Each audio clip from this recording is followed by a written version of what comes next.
গীতা পাঠ পঞ্চম অধ্যায় কর্মসন্ন্যাস যোগ। অর্জুন বলিলেন, অর্জুন বলেন কৃষ্ণে করি সম্বোধন, কর্মত্যাগে উপদেশ দেয়া কি কারণ? কর্মযোগে উপদেশে দাও পুনরায়, শ্রেষ্ঠ যাহা উভয়ের বলহ নিশ্চয়।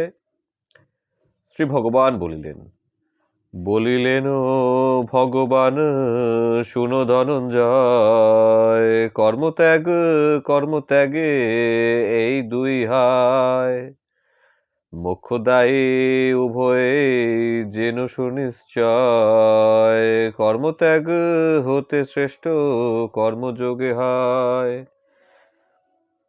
নাহিক আকাঙ্ক্ষা কিংবা নাহি দেশ যার, নিত্য সে সন্ন্যাসী হয় ইহা যেন সার।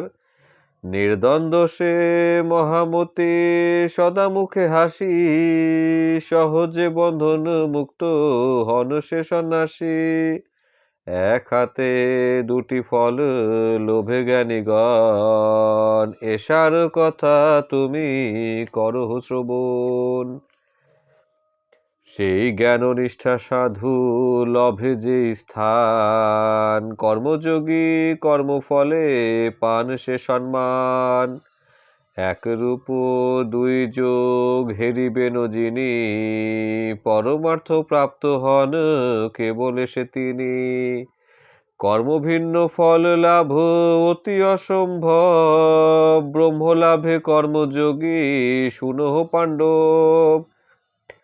শুদ্ধচিত্ত কর্মযোগী জিতেন্দ্রিয় কায়, সর্বভূতে মিলিত সে আত্মারও আত্মায়। সেই বিজ্ঞ কর্মযোগী শুনো ধনঞ্জয়, কর্মবন্ধনে কভু আবদ্ধ না হয়। শ্রবণ স্পর্শন ঘ্রাণ দর্শন ভোজন, গমন শয়ন আর নিঃশ্বাস গ্রহণ। মানসে উদিত যার এ কথা নিশ্চয়, নিজে নাহি করি করে ইন্দ্রিয় নিচয়। পরব্রহ্মে ফল যিনি করি সমর্পণ, করেন অনাসক্ত ভাবে কর্মের সাধন। নির্লিপ্ত কমল দলে সলিল যেমন, নাহি হন পাপে লিপ্ত তিনিও তেমন।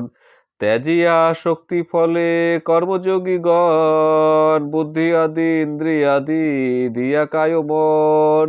হইয়া মায়া বিহীন কর্ম সম্পাদিয়া, লাভ করে আত্মশুদ্ধি কর্ম মধ্য দিয়া। অহংকার নাহি যার ব্রহ্মপদে মন, লাভে নিত্য চির শান্তি সেই মহাজন। কর্ম করে ফলেরও নিমিত্ত যেই জানে, বদ্ধ হয় সেই জন কর্মেরও বন্ধনে। ত্যাগ করি কর্মফল যোগী জিতেন্দ্রিয়, অচঞ্চল হয়ে বাস করে এই দেহ। সেই ব্রতী জন নিজে নাহি কর্ম করে, কর্মে নিয়োজিত নাহি করে অপরেরে। কাহাকেও ফল ভোগী না করেন তিনি, কর্মেরও প্রচার হয় আপনা আপনি। কাহারও পুণ্য নাহি ধরেন নিশ্চয়, জ্ঞানে সমাচ্ছন্ন হয় অজ্ঞান দ্বারায়। সেই হেতু জীবগণ বিমোহিত হায়, আধার করিয়া দূর নিজেই তপন। পদার্থ নিচয় করে প্রকাশ যেমন, আত্মজ্ঞান সেই রূপ দেয় প্রকাশিয়া। আত্মবুদ্ধি আত্মচিত্ত আত্মবুদ্ধি যারা, আত্মপরায়ণ পার্থ হয় কিন্তু তারা। জ্ঞানেতে বিধৌত জানো সেই মহাত্মন, মুক্তি পায় তার পুনঃ না হয় জনম। বিদ্যা বিনয় মুক্ত ব্রাহ্মণ চণ্ডালে, গাভী হস্তি অস্পৃশ্য কুকুর সকলে। বিভেদ নাহিক কিছু জ্ঞানীর নয়নে, সুপণ্ডিত সমদর্শী তিনি ত্রিভুবনে। অবস্থিত সমতায় যাহাদেরও মন, জয়ী তারা এ সংসারে বিদিত ভুবন। সর্বত্র নির্দোষ সবে দেখে ব্রহ্মময়, অতএব ব্রহ্মভাব তারা প্রাপ্ত হয়। যার প্রিয় বস্তু লাভে সুখ নাহি হয়, অপ্রিয় বিষয়ে যার দুঃখ নাহি রয়। স্থির বুদ্ধি জ্ঞানী সেই মমতাবিহীন, সদা ব্রহ্ম লাভ করি হন ব্রহ্মে লীন। আসক্তি নাহিক যার বহেন্দ্রিয় গণে, আনন্দ সদাই যার রহে সদা মনে। সমাধি সাধন করি ব্রহ্মযোগ শেষে, পরম আনন্দ লাভ করে ভাগ্যবশে। বিষয়ে ভোগেই সুখ দুঃখেরও কারণ, ইহা ভাবি জ্ঞানী তাহে রত নাহি হন।